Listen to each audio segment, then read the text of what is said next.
Hello everyone, welcome to today's class.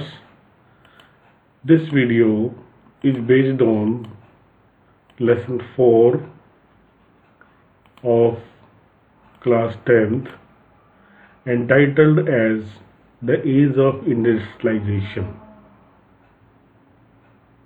So we are going to discuss some important aspects in this lesson. I welcome you on my channel Knowledge One Diary, and I am your host R.K. Sharma. So you will watch some more important aspects about the age of industrialization. So let us start. इसमें हम प्रश्नों और उत्तरों की बात करने वाले हैं. हम महत्वपूर्ण प्रश्न आपको देंगे.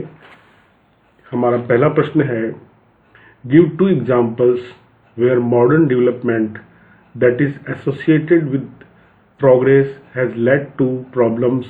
You may like to think of areas related to environmental issues, nuclear weapons, or diseases.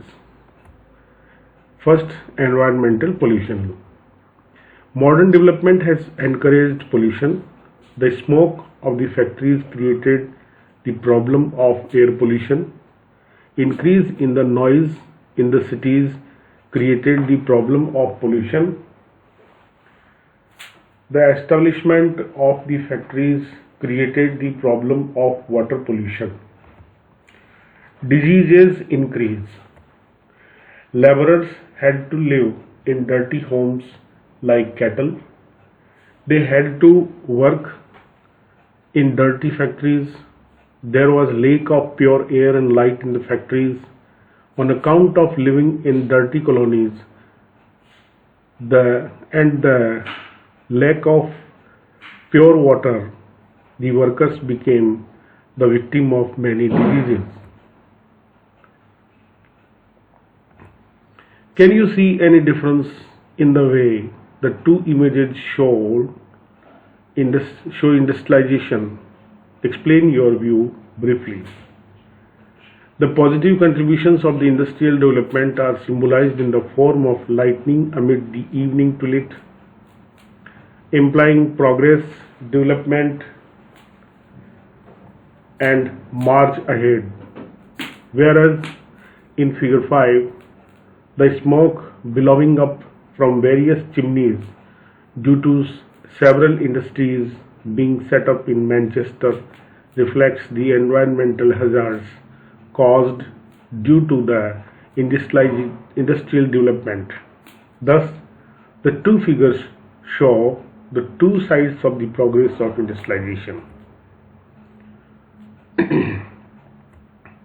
Imagine that you are a merchant writing back to a salesman who has been trying to persuade you to buy a new machine. Explain in your letter what you have heard and why you do not wish to invest in the new technology.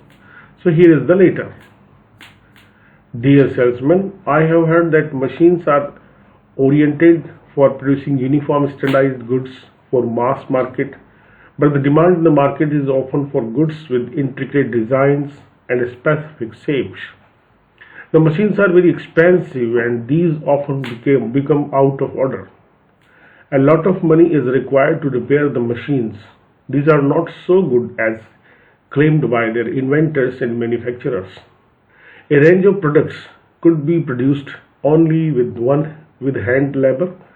The machines could produce uniforms and standardized goods. Hence, I am not in favor of investing in the new technology. Yours sincerely. Now, next question is, explain why many workers were opposed to the use of spinning jenny. Spinning jenny speeded the spinning process and reduced labor demand. By turning one single wheel, a worker could set in motion a number of spindles and spin several threads at the same time. But productivity increased due to a spinning jenny and many workers became jobless. So they opposed to the use of spinning jenny. On a map of Asia, Find and draw the sea and land links of textile trade from India to Central Asia, West Asia and Southeast Asia. And here is the map. You can do the different lines are shown here. You can practice at your own. Women workers in Britain attacked the spinning jenny.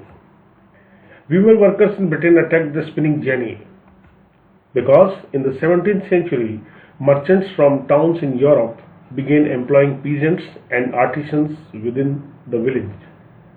The port of Surat declined by the end of the 18th century. The East India Company appointed gumastas to supervise weaves in India. Attack on the spinning jenny by the women of Britain. James Hargreaves invented spinning jenny in 1764. This machine speeded up the spinning process and reduced labor demand. By turning one single wheel, a worker could set in motion a number of spindles and spin several threads at the same time. When a spinning jenny was introduced in the woolen manufacture, women who survived on hand spinning opposed it. They began attacking the spinning jenny. This conflict over the introduction of spinning jenny continued for a long time. Employment of peasants and artisans in the villages by merchants from towns. In the 17th century, with the expansion of world trade and the acquisition of colonies in different parts of the world, the demand for goods began growing. But merchants could not export production within towns. This was because here urban crafts and trade guilds were powerful. They restricted the entry of new people into the trade. Rulers granted different guilds the monopoly right to produce and trade in specific products. It was therefore difficult for new merchants to set up business in towns. So they turned to countryside and began employing peasants and artisans within the villages. In the countryside, poor peasants and artisans began working for merchants. Declined the port of Surat by the end of the 18th century. The port of Surat was situated on the Gujarat coast. It had connected India to the Gulf and Red Sea ports. During the 18th century, the European companies gradually gained power by securing many concessions from local courts and monopoly rights to trade. This resulted in a decline of the port of Surat through which local merchants had operated. Export from the port of Surat fell dramatically. The credit that had financed the earlier trade began drying up and the local bankers became bankrupt. In the last years of the 17th century, the gross value of trade that passed through Surat had been 16 billion. By the 1740s, it had slumped to 3 million.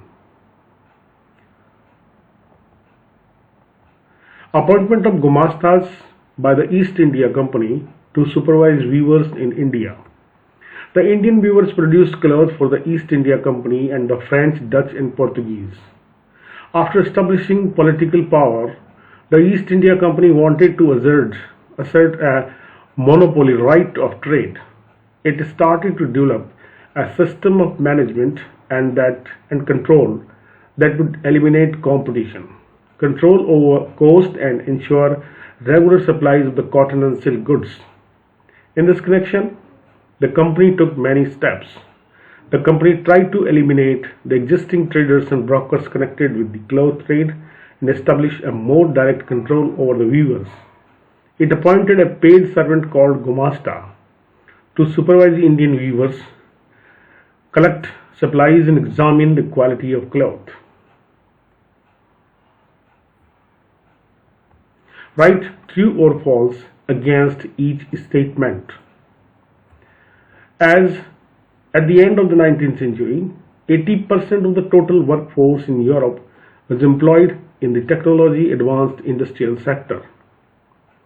This is a false statement. The international market for fine textiles was dominated by India till the 18th century. This is a true statement. The American Civil War resulted in the reduction of cotton exports from India. This is a false statement. The introduction of flight shuttle enabled handloom workers to improve their productivity. This is a true statement. And now the next is explain what is meant by pro-industrialization.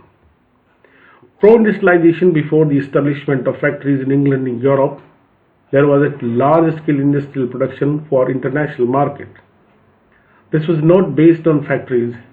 Historians refer to this phase of industrialization proto-industrialization.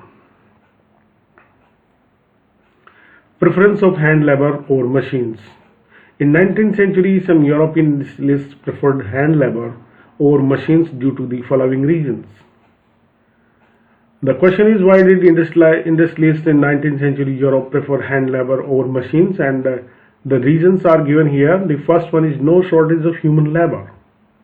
In Victorian Britain, there was no shortage of human labor. Poor peasants and jobless workers moved to the cities in large numbers in search of jobs and waiting for work. So industrialists had no problem of labor shortage or high wage costs. They did not want to introduce machines that got rid of human labor and required large capital investment. The demand for labor was seasonal. In many industries, the demand for labor was seasonal. In gasworks, breweries, bookbinding and printing in harbors, there was a great demand of workers in cold months. In all such industries where production fluctuated with the season, industrialists usually preferred hand labor, employing workers for the season. Many products could be produced only with hand labor. Machines were oriented to produce uniform, standardized goods for a mass market, but the demand in the market was often for goods with integrated design and specific shapes. Many articles like hammers, axes, etc. required human skill, not mechanical technology to produce. And the next is prefer things produced by hand. In Victorian Britain, the aristocrats and the bourgeois preferred things produced by hand. Handmade products came to symbolize refinement and class. They were better finished, individually produced, and carefully designed. Machine-made goods were for export to the colonies. In Victorian Britain, the aristocrats and the bourgeois preferred things produced by hand. Handmade products came to symbolize refinement and class. They were better finished, individually produced, and carefully designed. Machine-made goods were for export to the colonies. Procurement of regular supplies of cotton and silk textiles from Indian weavers. The East India Company took the following steps to procure regular supplies of cotton and silk textiles from Indian weavers. The first one is the appointment of Gumasta. Appointed a Gumasta to supervise weavers, collect supplies and examine the quality of cloth. The East India Company. Restriction on weavers. The company prevented many weavers from dealing with other buyers. One way of doing with this was through the system of advances. Once an order was placed, the weavers were given loans to purchase the raw material for their production. Those who took loans had to hand over the clothes they produced to the master. They could not take it to any other trader. Imagine that you have been asked to write an article for the encyclopedia on Britain and the history of cotton. Write your piece using information from the entire chapter. Here is the article. Britain and the history of cotton. The earliest factories in England came up by 1730s, but it was only in the late 18th century that the number of factories multiplied. Cotton was the first symbol of the new era. The production bloomed in the late 19th century. In 1760, Britain was importing 2.5 million pounds of raw cotton to feed its cotton industry. By 1787, this import soared to 22 million pounds. This increase was linked to a number of changes within the process of production. Increase in the production of cotton. A series of inventions to the 18th century increased the efficacy of each step of the production process: carding, twisting and spinning, and rolling pulper. These increased the out-pulper worker, enabling every worker to produce more, and these made possible the production of stronger threads and yarn. Richard Arkwright created the cotton mill. Now the costly new machines could be purchased, set up and maintained in the mill. Development of cotton industry. The most dynamic industries in Britain were clearly of cotton. Growing off a rapid pace, cotton was the leading sector in the first phase of industrialization up to 1840s. James Hargreaves invented spinning jenny in 1764. The machine speeded up the spinning process and reduced labor demand. A cotton mill was set up in Lancashire in Britain. A spinning factory was set up in 1830 in which giant wheels moved by steam power could set in motion hundreds of spindles to manufacture thread.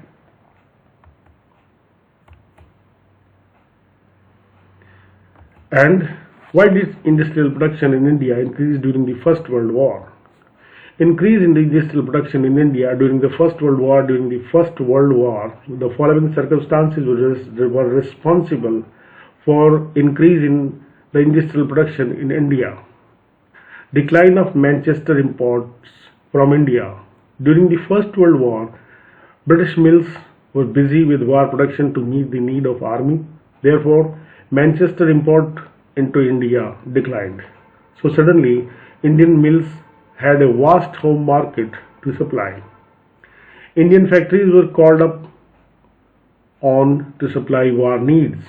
As the war prolonged, Indian factories were called up on to supply war needs: jute bags, cloth for army uniform, tents and leather boots, horse and mule saddles, and a host of other items. New factories were set up and old ones ran multiple shifts. Many new workers were employed and everyone was made to work longer hours. Over the war years, industrial production boomed. And thanks for your time. Keep watching the channel Knowledge Diary. Hope you are enjoying our lessons. Keep watching our videos for more such lessons and important questions. Thanks a lot.